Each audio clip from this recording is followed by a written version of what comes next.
Talk about this ratchet ass world. I'm tired of this ratchet ass world.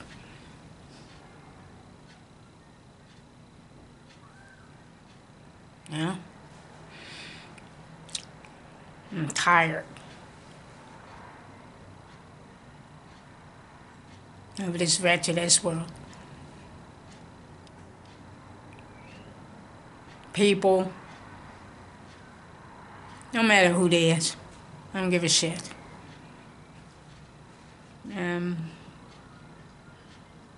It's ratchet. Yeah. And I can't wait to the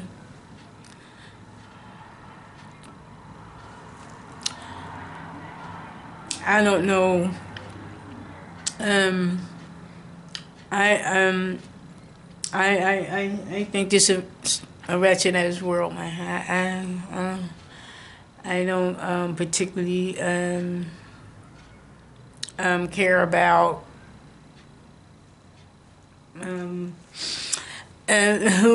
who disagree, whatever. I don't give a shit.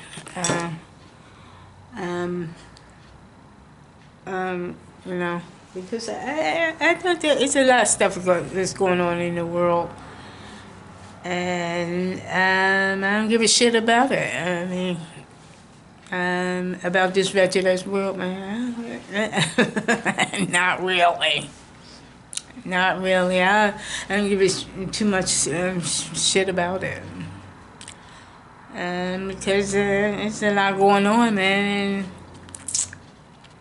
And I ain't gonna say I want to die, but hey, I don't like how this ratchet ass world going. I'll tell you that much. And I see why people commit suicide. Like, I see why people do that. I see why people do that, commit suicide, and just give up on this, not only on themselves, but give up on the world itself. Because it's too ratchet. It's wicked. It's wicked. And people sit there and say, oh, you're not strong, you know, and people, you know, could say all that bullshit if they want. But people is getting tired of all the ratchetness and the wickedness and all of that stuff and that's going on in the world. People are getting tired of that. You know, and people will say, is that the easy way out? And people, you know, they can consider, you know, they can say God this and God that, but God has nothing to do with all the ratchetness that's going on, and, you know, and stuff like that. And then they say pray and you know, and talk about it to, you know, other people and this and that and all this other stuff. But that don't stop the ratchetness that's going on. That don't stop all the wickedness and stuff like that. That I mean, you can just say that, hey, it's going on in this world. Yeah, it's going on in this world. But that's because you talk about it, that don't mean it's disappeared. It still goes on. The legacy continues, like, you know, that legacy of wickedness continues. You know, it doesn't matter where it's at; it's still there. You know, and again, I think people they worship statues more than they do bodies. It's like, they worship statues more than they do bodies. Well, what is a statue? A stone.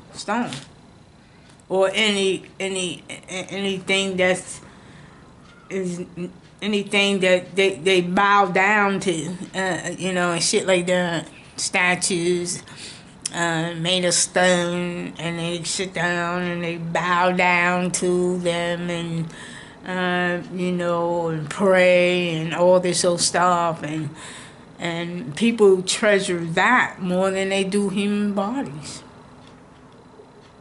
And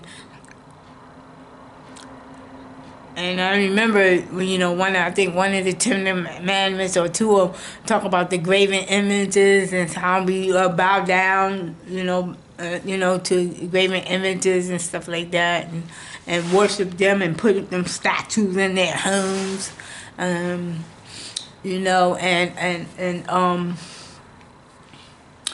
you know, and bow down to them, like they some god or something. I mean, you know. They bow down to them, and you know, and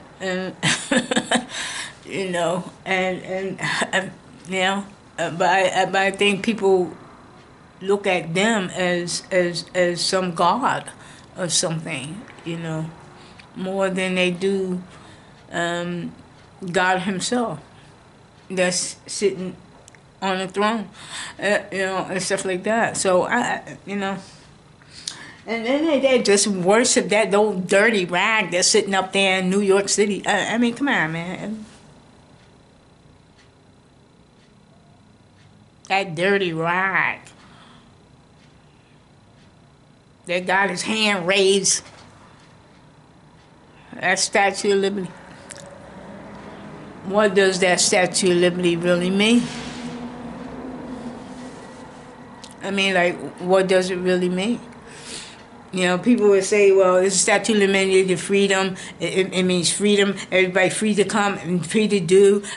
You know, come here, live in America, and all this old boy crappy stuff. And then when they get here, what are you doing here? You know, and shit like that. And then they treat you like second class or lower ground citizens and stuff like that. And it's supposed to be the Statue of Liberty. Liberty is for all. People can be free. People can, you know, do and come here and live in America and be free and all this old stuff. But freedom ain't free.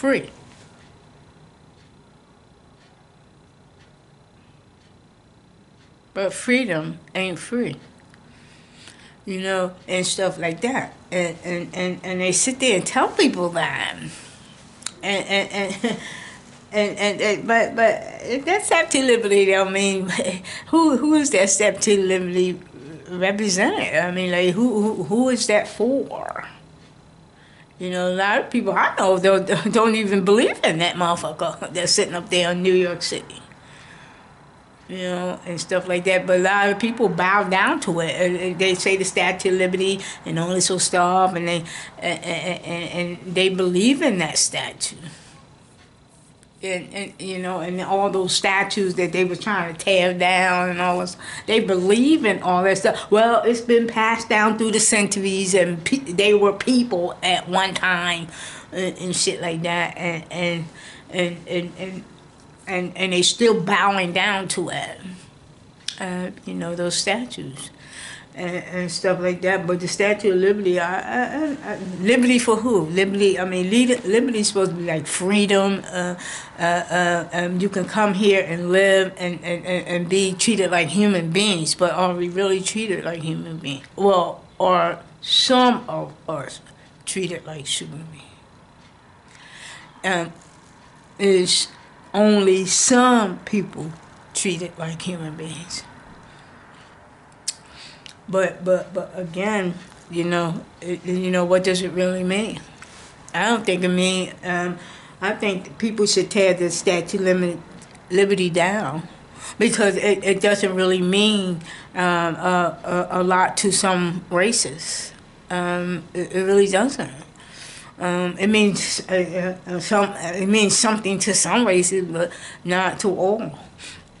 When you talk about freedom and liberty, and I think people should tear it down, and people tear it down and take a piece of it and put it in their home and let people worship it that way, instead of being in a public place where where a lot of people are not free, that statue of liberty represent. That freedom and all this will start. Then the United States, when it comes a tragedy, they wait till it comes a tragedy and want to hold hands and pray and all this old stuff. And then let's hold hands and pray. All races hold hands and pray, and because we got into a tragedy. But what about before the tragedy? Did you want to hold hands and feel the love and do all this and pray and have unity and all this old stuff? Do we care about one another before the tragedy? And stuff like that. But then when the United States is faced with a tragedy, then they want to come together and hold hands, pray, and we all races come together and sit there and pray. Like it's been like that all along. And it hasn't, But that's how they pretend, man. They pretend like it's like that all along. But it really isn't. It really isn't like that. All along. They wait till it get to a tragedy and then want to hold hands and pray and act like we really love each other. Like, I don't think it's like that. And shit like that. Like we really love each other. Like, I don't really think it's like that. Yeah, and yeah, I think it's pretty much of nothing. It's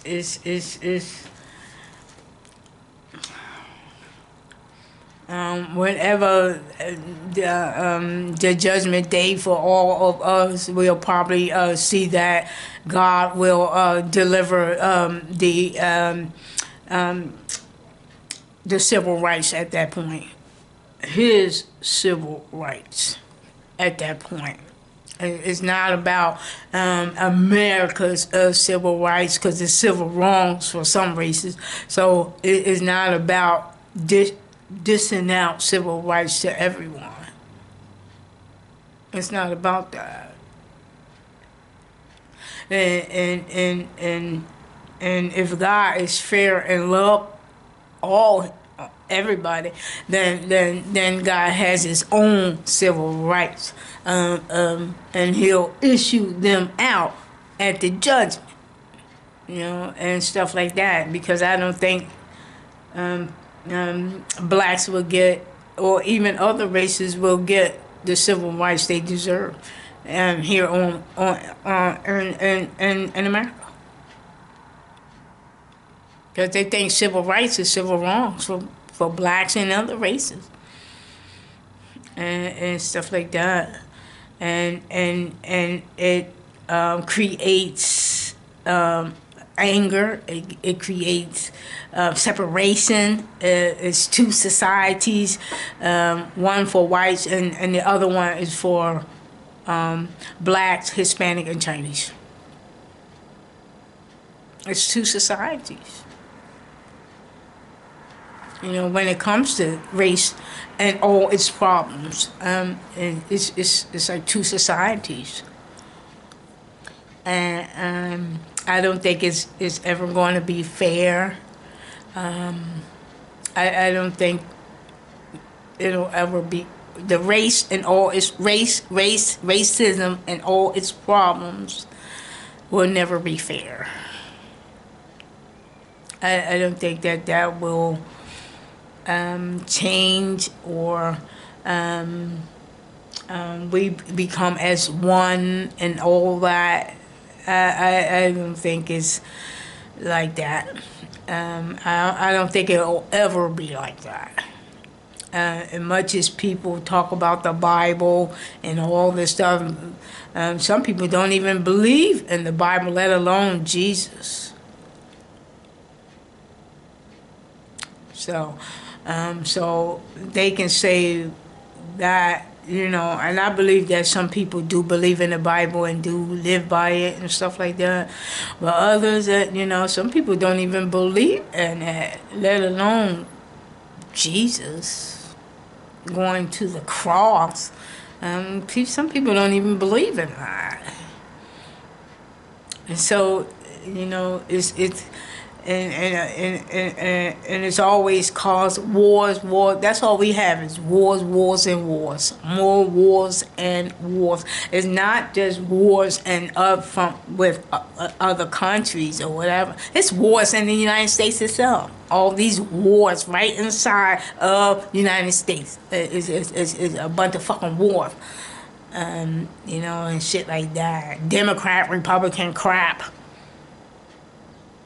They sitting there fighting against each other. Man versus man. It's been like that since the dawn of time. That's nothing new. That's nothing new.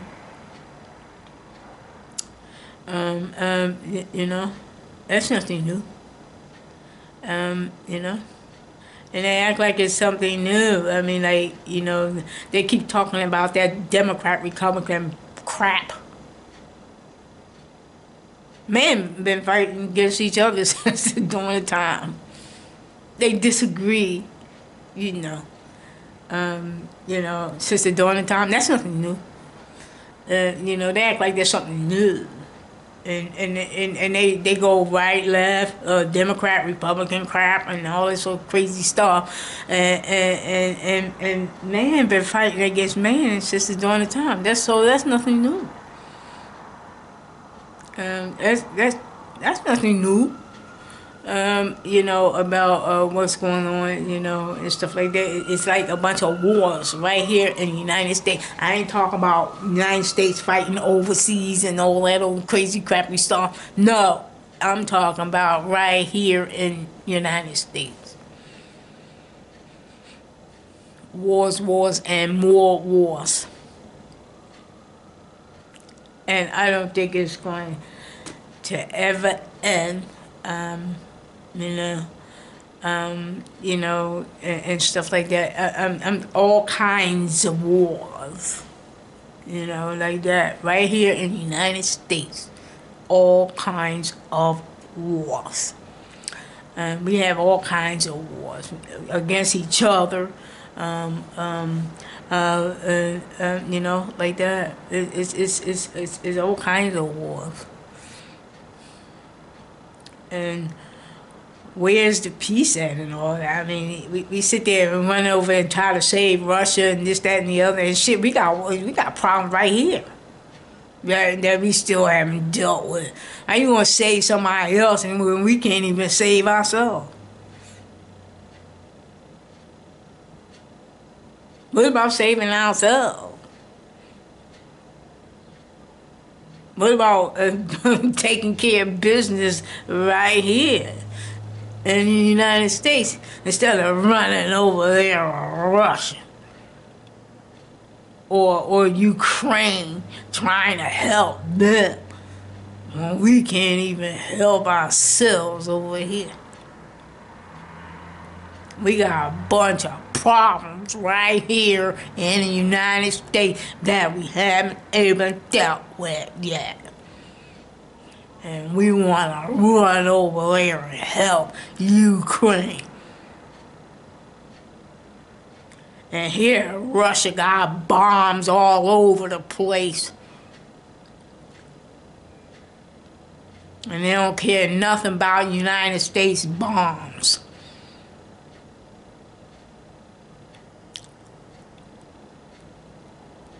They don't care nothing about United States bombs. They got more bombs. Russia. I remember hearing that United States when I probably way back in the 70s. Russia can blow United States right off the map. Here they fucking with Russia.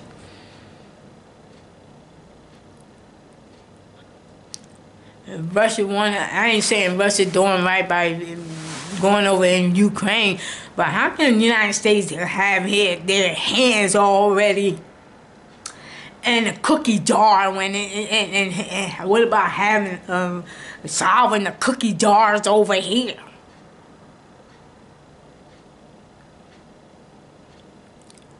Got his hands in the cookie jar. And Ukraine.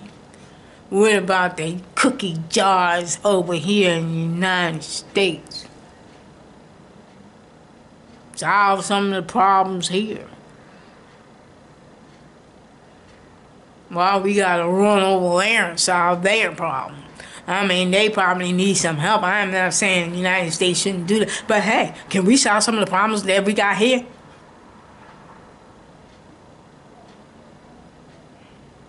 You know? That's just like saving them and not even saving ourselves.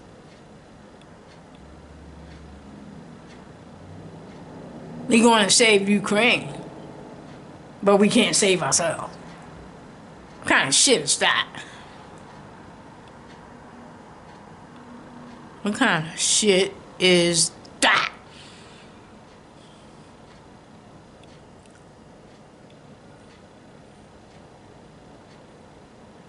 You know? What kind of shit is that? I don't give a shit about it. Not anymore. You know, God is sitting back on the throne.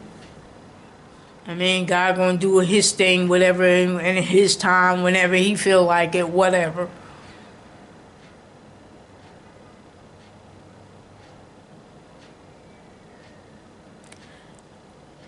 You know, but you know, God gonna do whatever he wants to do when in his time.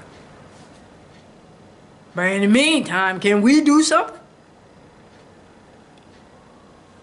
Shit. All these damn problems we got here.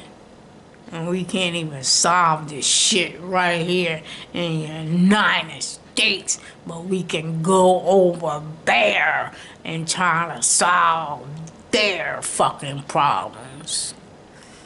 Hey, what about what about police reform? What about that? Can we put that on the table? Or is that off limits too? You know, and shit like that. I mean, like, you know, but again, I don't really think police reform will do much of nothing. I don't think police reform. I think cops will. There are good cops, and there are bad cops. But when you see that, then how will reform work? The reform for police officers. How would reform work if there is good and bad cops out there? Because people of color wouldn't believe in the reform if there are bad cops out there. They wouldn't believe in the reform. So what good is the reform if there's bad cops out there? They throw that out the window. The reform will go out the window. The reform will go out the window, and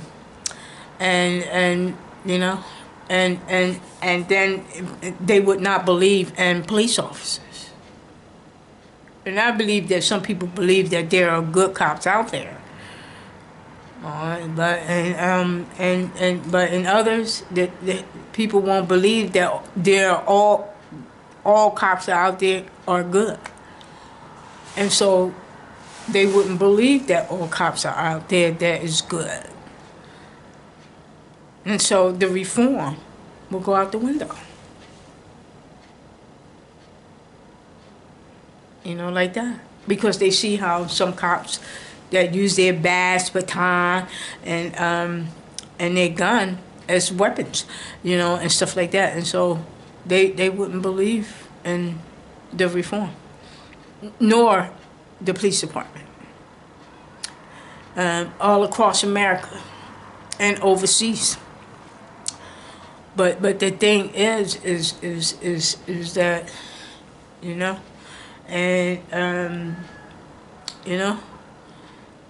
and it wouldn't mean much of anything. And it's sad because, but again, the race problem, again, the black male and the cop has been a problem for the last 20 years and stuff like that, and you can still see that it's still a problem. Neither one wants to bow down to each other, so it will always be a problem because neither one. I think that if a lot of problems will be solved with crime and all that, there will be no need for police officers. And so I don't think it will happen that way.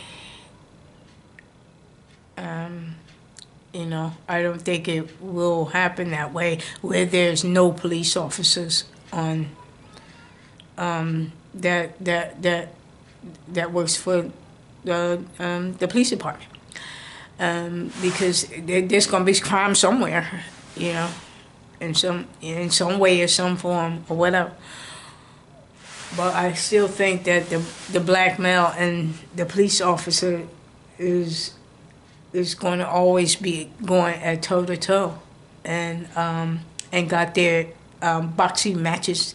Their boxing gloves on, ready to go toe to toe, and I don't think that will ever end. I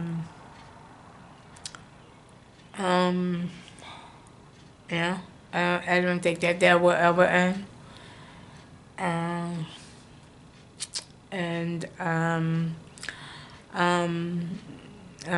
Rape, murder,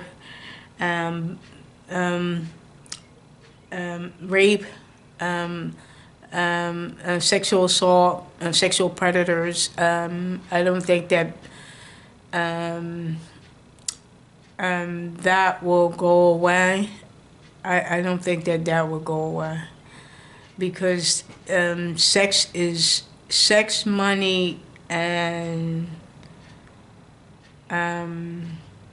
I think the three things that is human need, the top three things is sex, money, and food.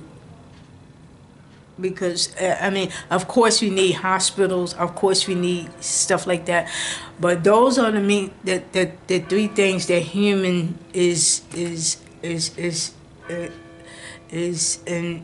involved, and I think they will probably be the top three. Of course we need hospitals, of course we need stores, of course we need supermarkets, of course we need all those things, but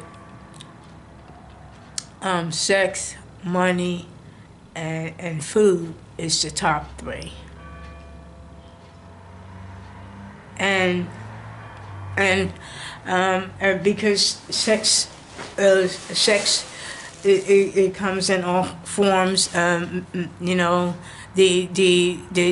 black male sleeps with everybody, they say, and in some ways it's true, because you see it with all races of women. you know, and you see them with the black male with all races of female. Then you got the down low phenomena and stuff like that. So you got that, you know, you got you know, and that can happen in all races. It doesn't mean just the black male. It can be in all races. The white male, the white male can sleep with just about anybody as well. You know, and when it comes to the sex, you got sexual predators. You got the down low phenomena. You got the predators that go after children, women, children, you know. So that sexual need, that little that little word sex is very powerful, because people use it as a drug in a sense. It's very powerful. Sex. That's very powerful, because people, you know, that's a human need. Like, it is a human need, but people go too far, go over the top with it, you know, and that's why you see rape. That's why you see sexual predators. That's, you know, and stuff like that, you know. And then you got food people do overeat, you know, and stuff like that. There's a problem with overweight and this, that, and the other, and also stuff.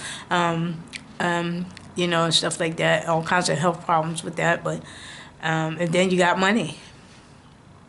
You know, people use, that's a need that people need to buy things, this, that, and the other, and all this sort of stuff. And then people can take it from other people and this, that, and the other, you know, robbery and all kinds of stuff, and then, you know, and stuff like that. But it's a need. Money is a need, but you know, you can, because you can buy all kinds of stuff with it, even human bodies, you know, like that. So it's not something that is new, you know, but again, yeah. And you know, and then you got the drug war. Yeah, like that. And you know, and you got alcohol, you got cocaine, heroin, crack, methamphetamines, you know, marijuana, and you know, like that. And it's been used, and anybody could use it, from children on up to adults. And it can be sold from children on up to adults. The children can sell it on up to adults, and the children can use it on all the way up to adults. It doesn't matter what the drug is. You know, like that. So we're dealing with a whole lot of shit, man. But again, but I think alcohol is one drug that is not. They doesn't look at that as a drug. They look at as it like you can use it sociably. Like, they doesn't look at it as a drug though, because they look at all those other ones as drugs. Can you sell crack on the corner? No, you go to jail. You know, like that. But they can put liquor stores all over the place, like that. But alcohol is just as dangerous, though. It's just as dangerous, and you know, it can give you cirrhosis of the liver. It can run over people, blackouts, and DTs, and you know, and stuff like that. And It's just as worse. And people say, well, does people, is alcohol that bad? And people falling out, getting blackouts, falling out drunk and getting blackout. Man, you know that liquor store over there, right there on Hepburn Lot, that one over there on Hepburn Lot. They busted that window out one night. Now, and people want to look at and say that cocaine, heroin, and marijuana and all that is not as bad as, because people look at cocaine and heroin and crack as worse, the worst drugs that's out there. But I think they better look at that damn alcohol, because people are busting. They bust that window out over there, that liquor store right there next door on Hepburn Lot, next door to the check cashing place. They bust that out one night when I was living over there in housing. They bust the whole front, because it got two sides. It was two windows, two big windows on each side of the door, and they bust one out one night. The liquor store, they bust the window out, trying to get to the alcohol. Now, and if you can't tell, no one can tell me. Well, I already know what alcohol does anyway. But when I seen that, I was like, you know what? Alcohol just as dangerous as any other drug. Even alcohol is the #1 drug. Alcohol is the #1 drug. And people don't want to look at it like that, but it is. It's the #1 drug. But when that window, we already know that it causes DTs. We already know it causes cirrhosis of the liver. It has people running over people, because they're drunk and they, get behind the wheel and they run over people. We know that. We know that. We already know that. But when I seen them bust out that window, man, that let you know that it's just as powerful, man, as any other drug that's out there. But people use alcohol as they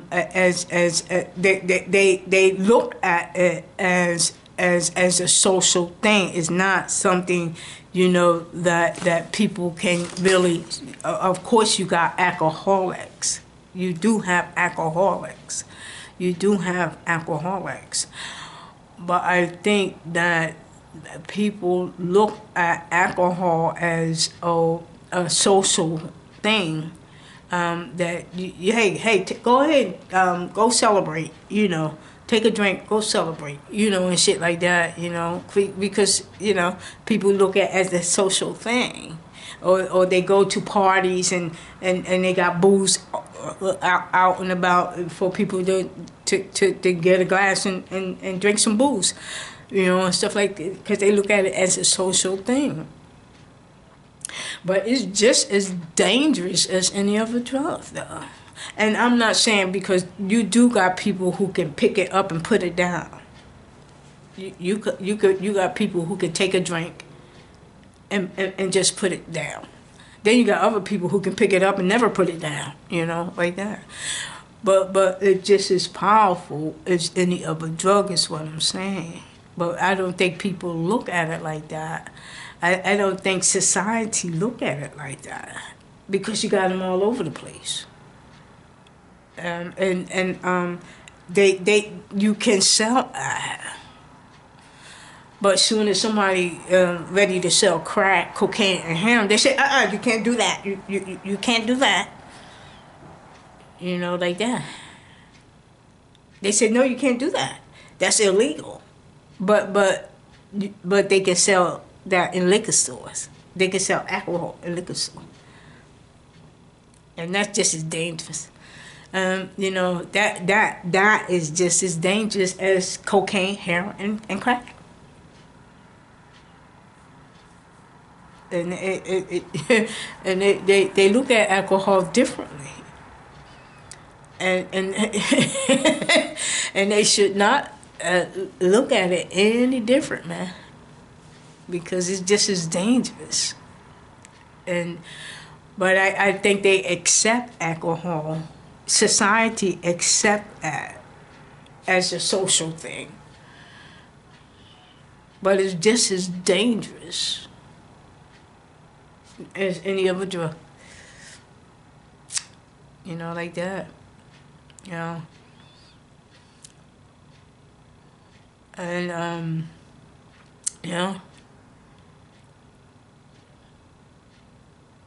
And you can talk about the stars and all that. I think that the star stuff. I think the stars are nothing but people with money. I don't put them on pedestals. I don't look at them as any different. I don't. They're just people with money. You know, of course, when I was younger, you know, you seen stars and this, that, and the other. But I think as you get older and stuff, you start realizing they just regular people with money.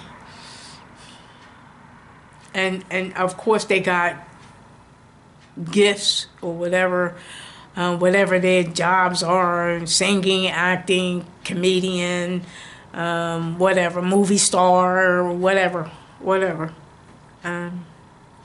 You know, but they still human beings that has problems, that has problems, just like other human beings. And I think sometimes we put them on pedestals because they stars. They stars, and that they can do no wrong. And then when they do wrong, they say, "Hey, ain't you a star? Ain't you know? Why are you acting like that? Ain't you a star?" You know, and they forgot they were human. You know, like that. And, you know, we forget they're human. And just because they start, that don't mean. They're going to act better. That don't mean they're going to act better. You know, and shit like that. And we sit there and think that. Don't you know how to act? Don't you? They take the boy out of the country, but they can't take the country out of the boy.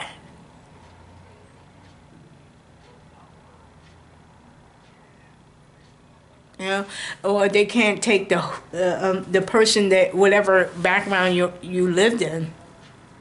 You take him out and put him in Hollywood, he's gonna bring all that baggage with him to Hollywood. Like, you know, and just because they got money, what does that mean? He can buy more things. It's not going to change his attitude.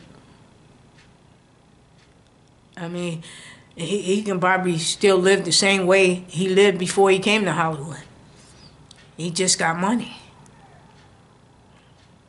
You know, and we think because people get money, they supposed to change. You know, and they can bring all that baggage with them. I ain't talking about clothing baggage. I'm talking about lifestyle with them. That lifestyle that they lived before they was famous, they bringing that right to Hollywood with them. And they learn more behavior when they get there. When they begin to live there, they'll learn more behavior when they get there. And, you know, all that stuff. I think some of that stuff they learn when they get in Hollywood, too. you know, and stuff like that. But I don't think we should look at them stars as someone. Um, but I think they can be some. I think we can look at someone with as role models, but hey, as soon as they get in trouble or some shit happen down the road and stuff like that, and you be all shocking with, and then you say, oh shit, you mean to tell me I use that person as a role model? And look at all the crazy shit he's doing, you know, and shit like that, and then you don't look at him as a role model anymore. You know, he doesn't look at that person as a role model anymore. That's what I'm saying, man. I have to look at them as regular people, man, because they can do crazy shit that you don't really know yet until somewhere down the road they do crazy shit, and you be like, hey, wait a minute, I thought you was you know, you were all right. But again, we can't look at them. We can't put those stars up on pedestals, man,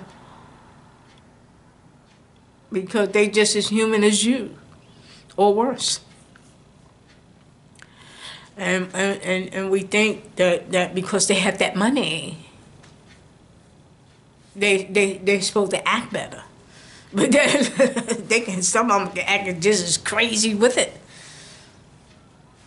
money. So, you know, I don't look at them stars like that, man. Of course, they got money. Of course, they got gifts. They can sing. They can act. You know, they can do stand-up or whatever and all this sort of stuff. But, you know, it's what they do behind closed doors is the thing, man. You know, because we don't know how they really is. We think because what we see on TV, they like who they is when we see them on TV. That's further from the truth, you know, like that. And then down the road, when we find out what they're doing in that personal life, then we say, hey, wait a minute. He's not the one I seen on TV. Well, he wasn't supposed to be the one on TV because he's not that person that you saw on TV. You know, he's not really that person. Like, that's a role he's playing on TV. He's not that person. But we think that because we think that that's him. I mean, that's him playing a role. That's the true person. But he's playing a role. But when he step away from the cameraman and go home, he's a different person. Right. You know, and stuff like that, and we lift and we think these stars, but again, we think these stars are, you know, but some of these stars are just as troublemakers as anybody else, man. They troublemakers, you know, shit like that. You know, when you hear about the stories and shit like that, man, they just as troublemakers. Some of them just as troublemakers, just like anybody else, man. Yeah. And let me talk about Diana Ross for a minute. I've been not to. I've been hearing all the crazy stories about her. You know, when Mary Wilson wrote the book, and so she got on TV and stuff like that, and she talked about Diana Ross because she was part of the Supremes. But I think that Berry Gordy did a disservice to the Supremes. I really do. I think when he before he started dating Diana Ross, the Supreme girls, they were best friends. And the three girls were best friends. He destroyed that when he started dating Dinah Ross. He destroyed that, man. And he made her the lead singer in that group. And there was a lot of tension beyond that. Because Dinah Ross was not the best singer in the group. But because she was dating Berry Gordy, that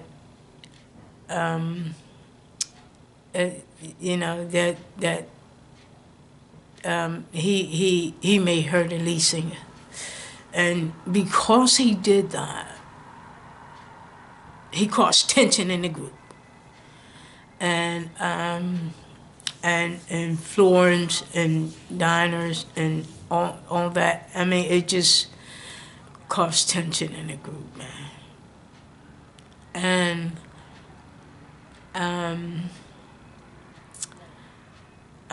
because everything was geared toward Dinah Ross, the lead singing, all the interviews. When the microphone is put to all three, no, Barry said no, put it to Dinah Ross. Giving all her the special treatment, and leaving those other two girls where the reporter couldn't talk to them. They had to just talk to her, and giving her the special treatment. Like that, because he was dating her. And I think he should have separated that, man. If he wanted to date Dinah Ross, that's fine and then, but separate that from the group so it wouldn't cause tension in the group. And he did not separate that, and it caused tension in the group, and then they start resenting each other because of that. And it caused a lot of fights and stuff like that. And when I think when Florence rebelled because of it, and I think they got rid of her because she didn't like all the songs going to Dinah Ross, and Dinah Ross was getting this special treatment and shit, and she rebelled, and they got rid of her, and shit like that. But it caused a lot of friction within a group and shit like that. That's that fame and fortune. That's that Hollywood stuff. But after that, she ended up. When he made her the lead singer, and all the attention was going to her, and he put her up on that pedestal, and then after a while, she wanted to lead the group like that, and he was like, now at this time, then I imagined that their relationship ended. The relationship between her and Berry Gordy ended. And he told her she wanted to go to another record company, and she wanted to go to another record company that now by this time, she's Dinah Ross. It's Dinah Ross and the Supremes now. Now, when she wanted to leave, he told her, you're not going to get the attention that you got when you were here. And the reason he told her that, because remember, you were dating me. You know, and he threw it right in her, he threw it right back in her face. You're not going to get the attention that you got here over there. You're not going to get it over there, what you got here.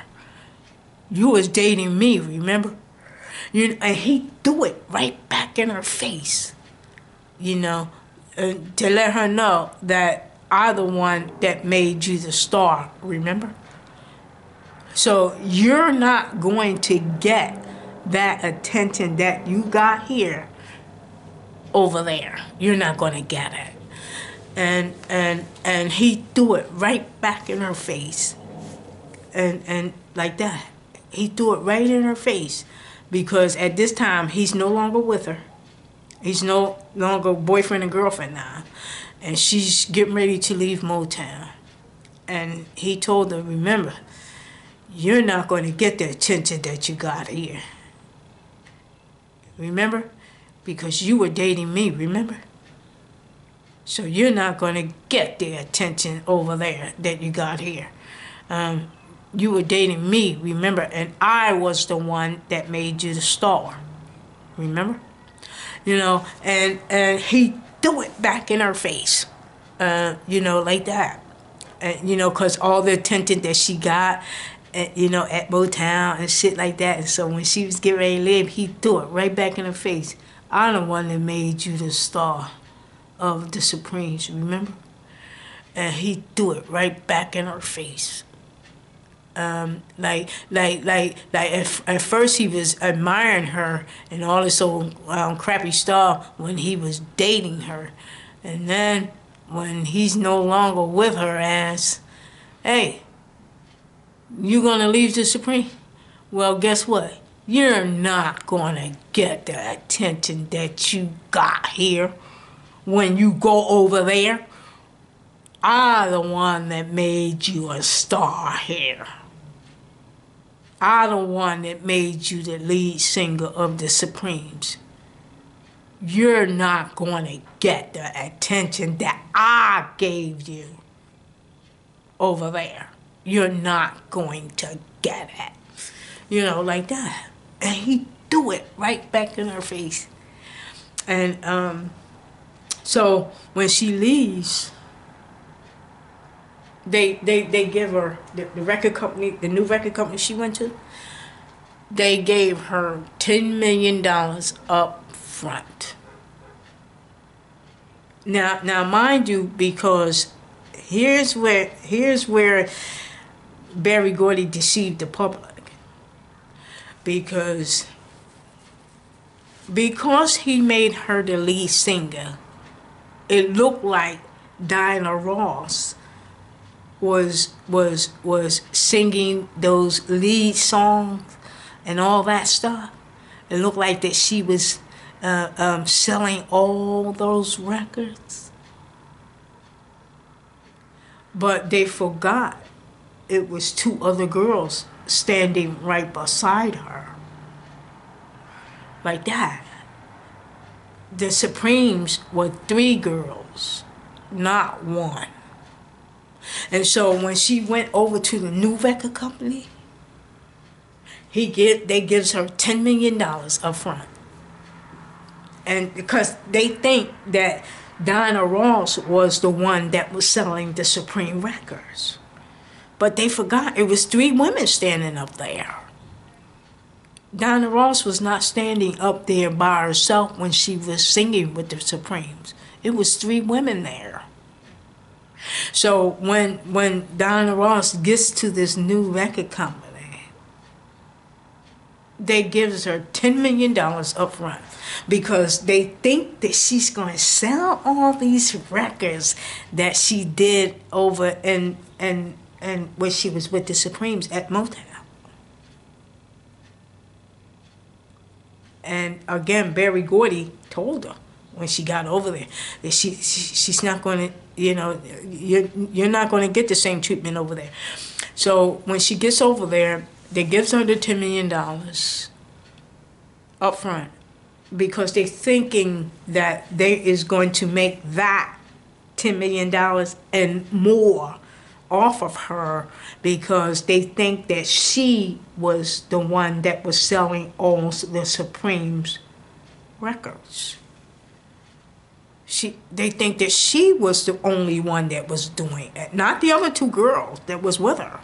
They think that Diana Ross was selling all the Supreme's records.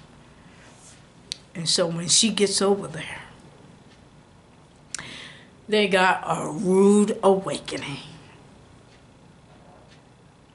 Because when she got over there, she didn't sell well.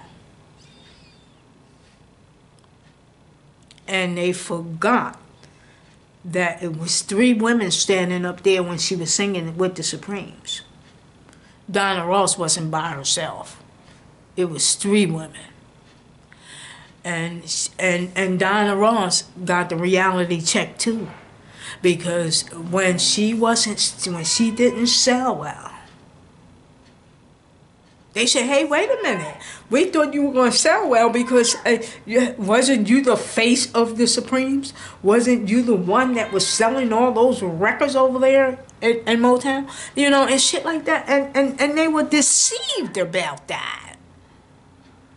Because Barry Gordy pushed her up there and made her the lead singer like she was selling all those records because it was Diana Ross and the Supremes now. First it was the Supremes, now it's Diana Ross and the Supremes. And they thought that Diana Ross was selling all those records, but they forgot it was 2 other women standing up there with her. And so when she goes solo and goes to the new record company, now she's by herself. She's by herself now. Now they gives her $10 million because they think that she's going to sell all these records. And they got a rude awakening, man. Because she didn't sell all those records when she got over there.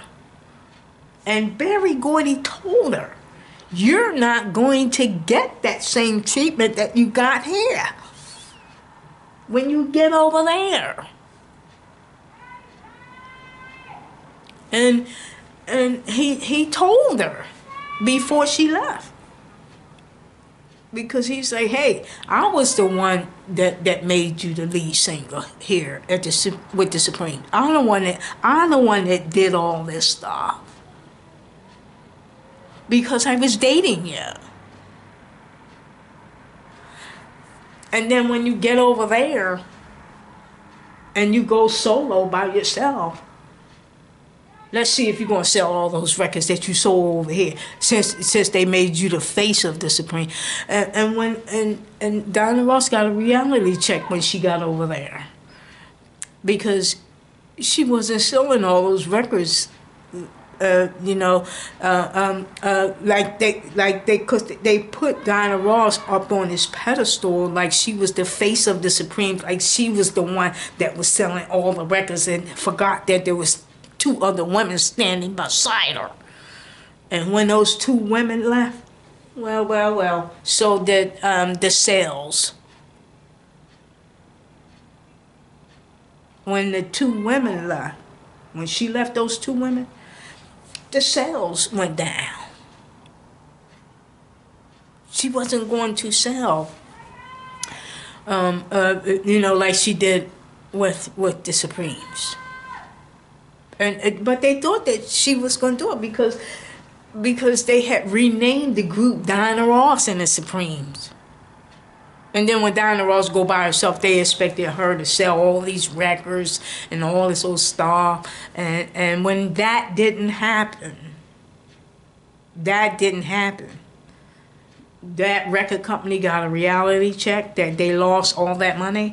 And Diana Ross got a reality check that she wasn't selling as well. Like that. Diana Ross got the reality check too. Because Barry Gordy told her, you're not going to sell, be as good as you. I'm the one that made you the Supreme singer. I mean, I'm the one that made you, put you the lead singer. I the one did that. Remember, you were dating me. Remember, I did all of that. And so he threw it right back in her face, man. I the one did that. So you're not going to get the treatment that you got here over there. Like that. And I think Diana Ross got a reality check when she got over there, that becoming a solo artist, that she was not going to sell those records that she sold over with the Supremes. And that record company lost a lot of money too, because they gave her $10 million up front, and and they did not make that type of money back when they signed her. I mean, after they signed her. And trying to wait until all the sales come in, that did not happen. And so what happened was, I think she did do a couple of hits over there, and everything, and then she ran back because she realized what Berry Gordy told her before she left, that she wasn't going to be the reigning queen over there. They treated her just like any other person over there. She wasn't like treated like as Diana Ross and the Supremes when she was with Motown. All that special treatment that Berry gave her over at Motown, she didn't get that over there.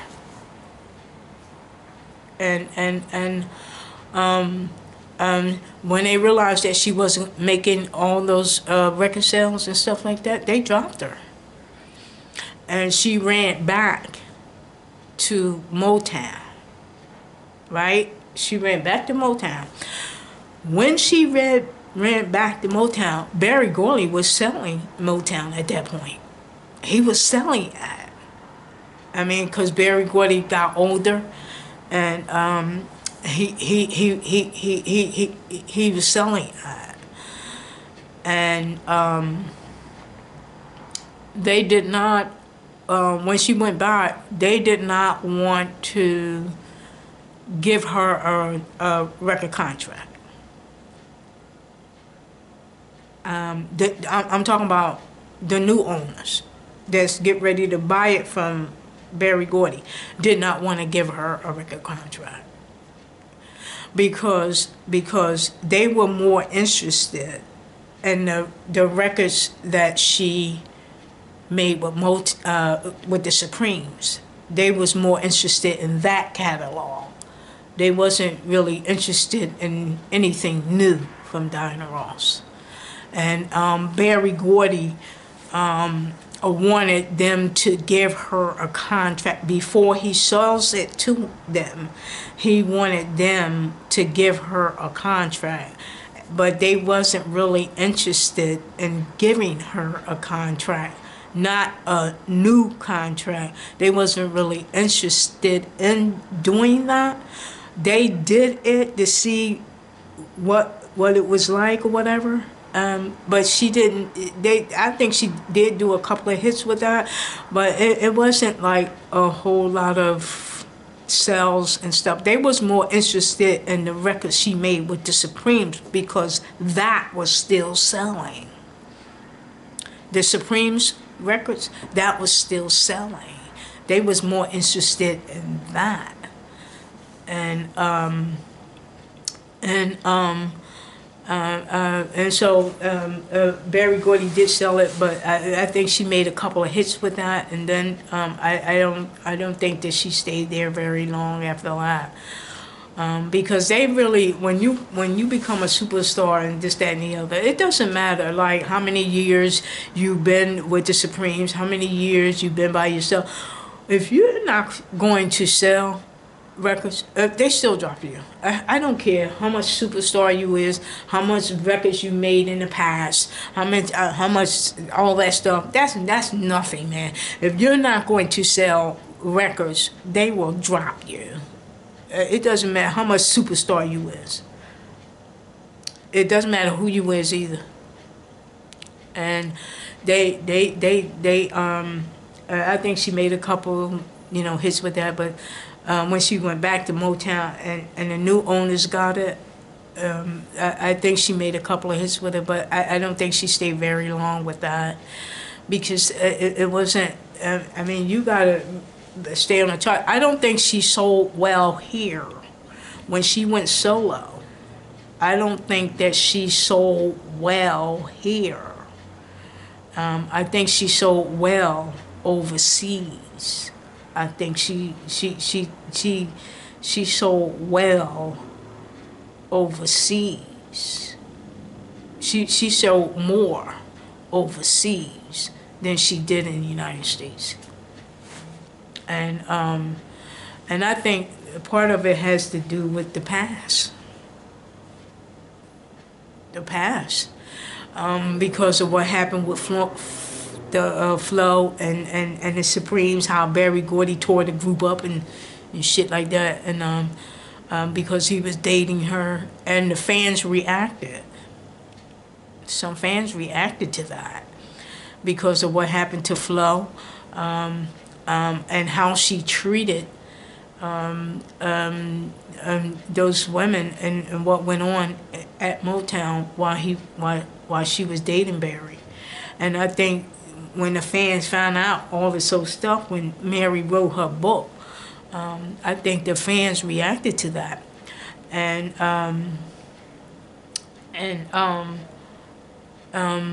they was going to do a Supreme reunion, and Mary Wells and Diana Ross. Mary Wilson and Diana Ross. And then Cindy Birdsong. I don't know if she wanted to do it at that particular time, but her and Mary was getting together to try to do it, and they probably won't get somebody else or whatever. But Diana Ross, I think Diana Ross was selling more than Mary Wilson by herself. Mary Wilson by herself, I think she was still making money, but Diana Ross was making more. But when they tried to do the reunion thing, the two women got together and said, okay, let's do the reunion thing. But Diana Ross went right behind her back and went to the promoters and said, hey, how much are you gonna give me? I want to know how much I'm going to get. Forget about Mary Wilson. She didn't include Mary Wilson. And here's Mary Wilson is the Supremes too. And she went to the promoters and asked them what she's going to get, not Mary Wilson. And she left Mary Wilson out the deal. And Mary Wilson finds out about this and went public. And she went to the promoter went to the promoters by herself. She didn't even include Mary Wilson and say, hey, how much am I going to get out of this Supreme reunion stuff. She forgot that Mary Wilson was original Supreme too. And she went behind Mary Wilson back and went right straight to the promoter and said, hey, how much am I going to get? And shit like that. And they offered her amount or whatever based on whatever the sales may be, but they offered her more than they offered Mary Wilson. And Mary Wilson was like, no, you're going to give me this little bit of money. How much is she getting? And she was getting more, and Diana Ross was getting more, and she was like, no, you're going to give me this little itty-bitty money.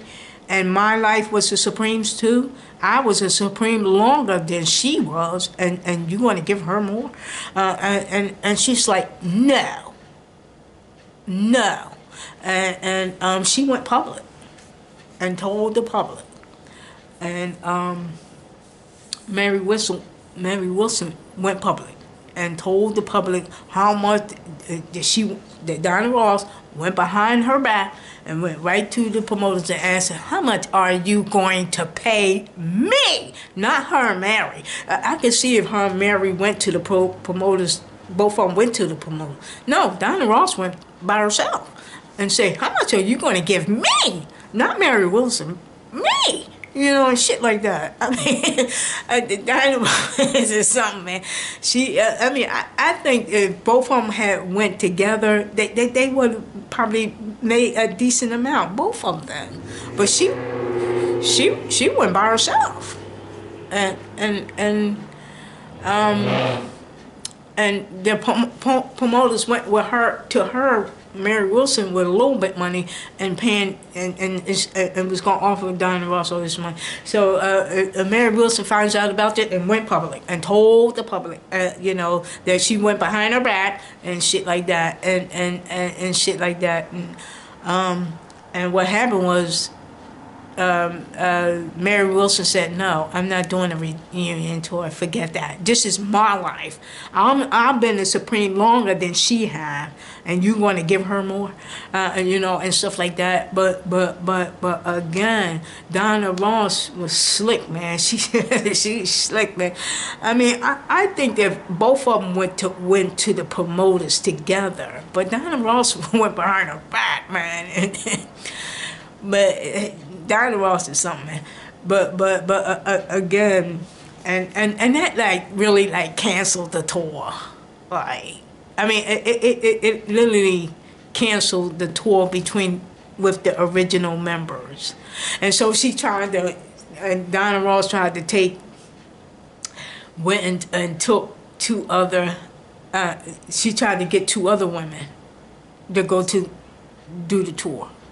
And man, after a couple concerts, it was canceled, man. That thing was canceled. Because if Diana Ross had not done what she did, you know, I think if she had not went behind Mary's back, I can see if both of them went to the promoters and say, hey, let's talk about an agreement, how much you're going to pay us, not how much you going to pay me. You know, Diana Ross, I think Diana Ross threw a wrench in that, man. She threw a monkey wrench in it, man, and just spoiled it, man. You know, like that. I mean, you can probably imagine how much money they could have made with that. If she had included Mary Wilson, if her and Mary Wilson would have went to the promoters and say, look, we want to do a reunion tour, this is that, and all this stuff. Now, how much you going to offer her? How much you going to offer me? This, that, and all the stuff. If the promoters seen that she was coming, they were coming together. But since he seen that they did it apart, he probably said, you know what, maybe I could give Diana Ross a little bit more and then give Mary Wilson a little kibbles and bits, you know, like that. And just draw a wedge between her and Mary, you know, and end up canceling the tour for the original members.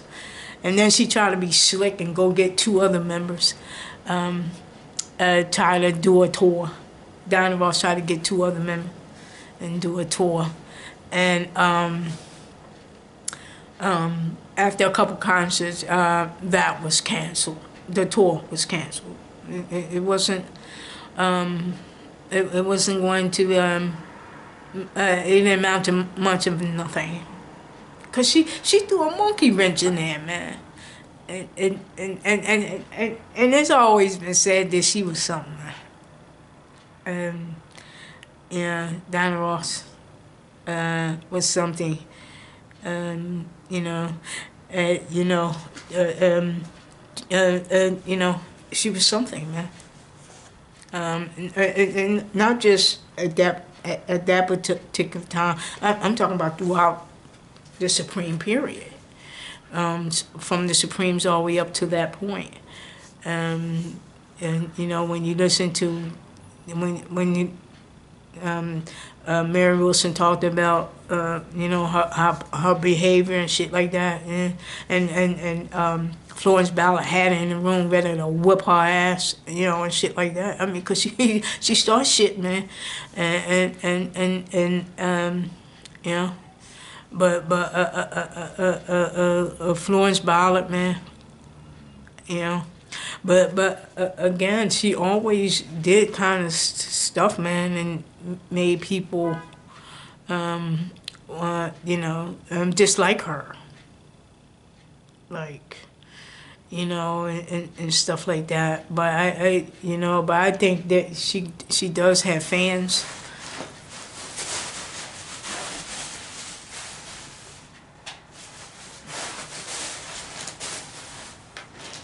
I think she does have fans, you know, but I don't know, man. But I think that she, but I think she did marry and had other kids and stuff like that. She did have kids, and you know, but I think that marriage that she had, that where she had those two boys. I do remember the story. It said that the guy, a lot of the people didn't accept her. She lived in, I think, Norway, and it was really, it was dark out there. It was like a lot of darkness out there. It wasn't like a lot of light, like we get it here, like light and dark. It was really dark out there, and a lot of his friends didn't really accept her, because I think he was from Norway, and a white male. And she married him, and she had the two sons by him. And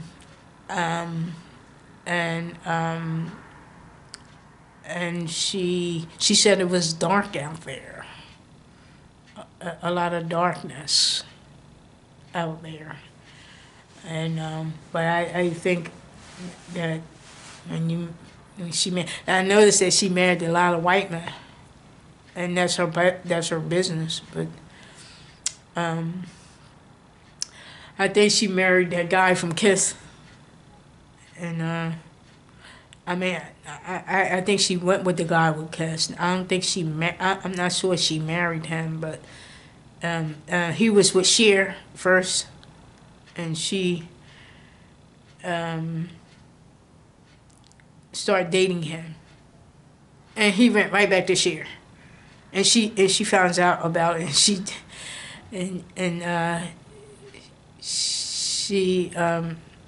left him, you know, and shit. Gene Simmons, I think his name, the one from Kiss. Diana Ross started dating him right after Cher dumps him or whatever. Or he dumps Cher or whatever, however it went. And he went right back to Cher. After he got with Diana Ross, he went right back to Cher, man. And but I don't know about these black men. Let's talk about these black men for a minute. I mean, not in the police stuff. I'm talking about what these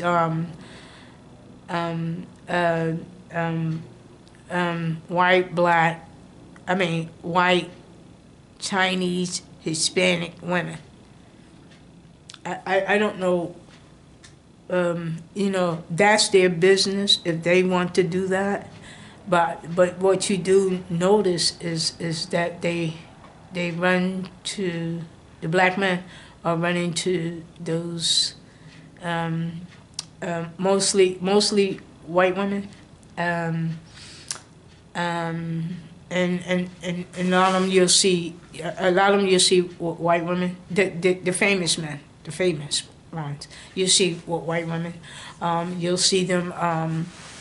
Some of them you'll probably see with Chinese. Some of them you'll probably even see with Hispanic. I think that and I think the bottom line is that a lot of those men run to those different races of women. I think because they're not, they know black women is not going to put up with their shit. I don't give a shit how much money they making. Black women is not going to put up with this shit. They doesn't give a shit how much money they fucking making. And I think they run to those white women, Hispanic women, and Chinese women because they think that they think that they will fall all over them and praise them, and because they are stars and that they got that little bit of money that they have. And think that will be more superior than how they treat them, like that, because they think that their star status and their money will override how they would treat them, like that. And they know that they can't do black women like that with that money and that fame. And they run to these and I'm not saying that they shouldn't like white women, they shouldn't like Hispanic women or Chinese women, but I think that's why they do that. Because black women ain't putting up with that star shit. They don't give a shit how much money you making. And how much superstar you is. You know, you're not going to mistreat me because you got that fucking money and you're a fucking star. You know, and shit like that. And they run to these women and they think, especially those young ones. I'm not saying all white women are stupid or Hispanics are stupid or Chinese are stupid, but I think they run to the ones that are younger because those are the ones that fall all over them. They fall all over. I'm talking about the younger white woman, the younger Hispanic, and the younger Chinese. That's what you see them with. You're probably not going to see them as the same age they are. They get the ones that are younger, and because they're younger, they have a young mind, and then they fall all over them as stars, and then they and then because they have that money, they think they can control that young white female, Hispanic female, and the Chinese female with that star stuff and with that money. They think they control that young female with that money and star stuff. And that's why they run to them. Like, and then they can treat them any old type way. Because they know that person, that little young girl is falling all over them and praising them. And then he gives them money as he mistreats them. When he mistreats them like that. And they're supposed to make up for the mistreatment that he gives her. You know, and shit like that. But that's why they run to those young girls. because the young girls are not thinking like 35-year-olds and 40-year-olds, you know. But if you get them 20, 19, 20, you know, like that, and they think because he's a superstar and that he got money, you know, that she fall over him, and he can give her money. But hey, take this, and you know, this beating or mistreatment, you know, and shit like that, and she'll probably take it, you know, depending on how long she will do it, you know, because again, she has a young mind, and see, them stars know that they can control those women their ages. So they won't go. They won't go to the ones their ages. They will go to the younger ones, the younger female, whether she's white, Hispanic, or Chinese. They don't usually go to the black ones. They go to the whites, Hispanic, and Chinese, because you know, like that. Because they know that they can't control that black female, man. You know, because they try, you know, they know that the black female don't give a shit about them damn star stuff. That star stuff, they don't give a shit about that. You know, and stuff. And that money you got, man, I don't file for a divorce and get spousal support and fuck you. You know, like that. You know, like that. But with the Hispanic and white and Chinese, they might not do that. They might not stand for their bullshit. I mean, the white, Hispanic, and Chinese will stand for that bullshit, but the blacks will not. And that's why they run to those white, Hispanic, and Chinese women. The younger ones. Those younger ones. That's why they do that, you know, and stuff, because they know they can't do it with the black women. You know, they don't give a shit about that star stuff. You know, and stuff like that. But that's how they do it. But again, I see them all the time. I was like, let me see who he got by his side right now, you know. And you look to see who it is and stuff like that. It's no black women. You don't see no black women. I'm talking about the men in Hollywood. You see, I'm not all of them, not all of them, but the ones that run after those young girls, look to see who's by their side. No black woman. He's either a white woman, Hispanic or Chinese. No black woman. Because they're not going to take this shit. Again, they going after the young girls. They going after those really young ones. And they're not black women. They're white, Hispanic, or Chinese.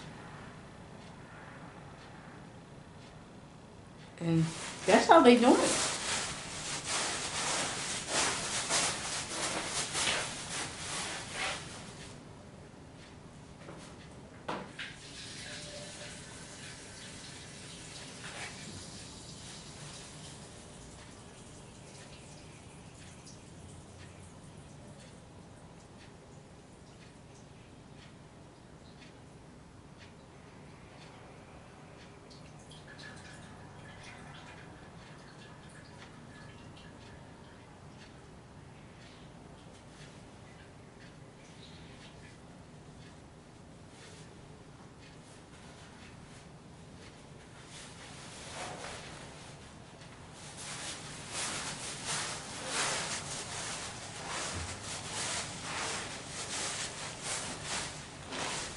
Man, they don't care.